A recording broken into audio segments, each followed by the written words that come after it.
Hi folks, how you doing?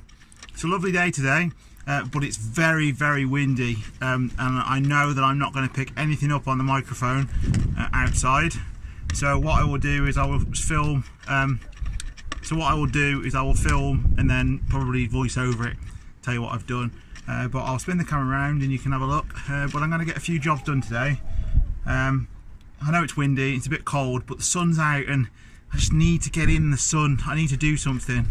I'm a little bit sore, but I've got the mobility scooter down here, so I'm going to crack on with a few jobs that I can do with that. And then I'm going to build myself a raised bed out of the scrap wood, because that shouldn't take me too much effort really. Just hammering a couple of nails and I can take my time on it. So apologies for the camera work, just I've put the camera in a corner of the shed where there's the least amount of wind, so hopefully you can hear me okay. So fingers crossed. Anyway guys, I'll speak soon, and oh, there you go. Anyway guys, I'll speak soon. Cheers for watching. So this is what I've got to work with. This is a lifetime of collecting bits. Whenever I drive past a skip or someone's house and they've got rubbish outside, there's a piece of wood, I knock the door and say, can I take it? So, and it works, because those have all been created from scrap wood. And they have, that has, this has, around the pond area has, the bird table has, what else, oh, most of the chicken coop is scrap wood. So yeah, it works, it helps. I don't know how many meters of wood is there. I know some of it is a bit ropey, but for a raised bed it'll do. If you had to buy all that brand new, it'd probably cost you best part of 30 quid. At the end of the day, it's only going to rot with the soil around it anyway, so why not use the second-hand stuff? Anyway, let's see what I come up with.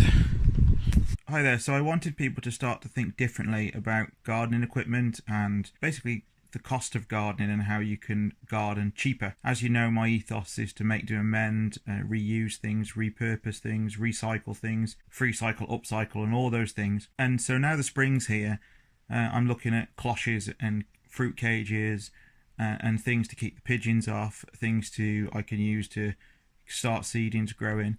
As you know from my plot, I recycle everything. We have the clothes horse, put some netting, put some plastic over that, there's a cloche. We'll have my son's old football goal, or soccer goal as you'd know it in America, on its side with some netting over it. That's a fruit cage. It's so simple, just think differently. This was the legs off an old school table. The wooden top was removed, and there is a bathroom stand. Once I've got the wire cutters on it and cut the shelves off, I've got a perfect cloche or cover I can use for anything really. We've got all the Harris fencing that's been cut into different lengths. You can get this from building sites, so once it's been damaged they have to throw it away for health and safety. It's still got years and years worth of life left in it. And then there's my raised beds. They're cobbled together from old wood. These ones I've left the post long because again I can put the netting over the top of them. This raised bed was just the bottom of an old chicken coop.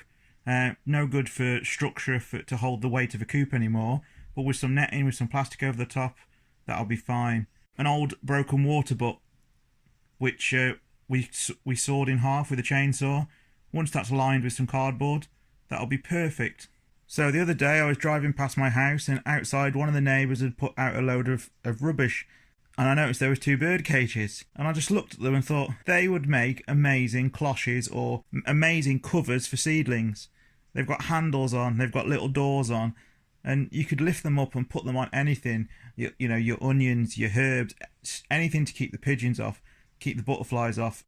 You could do a whole heap of things with that. Now if I was to buy those in a garden centre, they would probably cost me in excess of £20 each, whereas I found them free on the side of the road. Granted, they're not painted green. Obvious that they are a bird cage, but who cares? If they get the job done, they get the job done.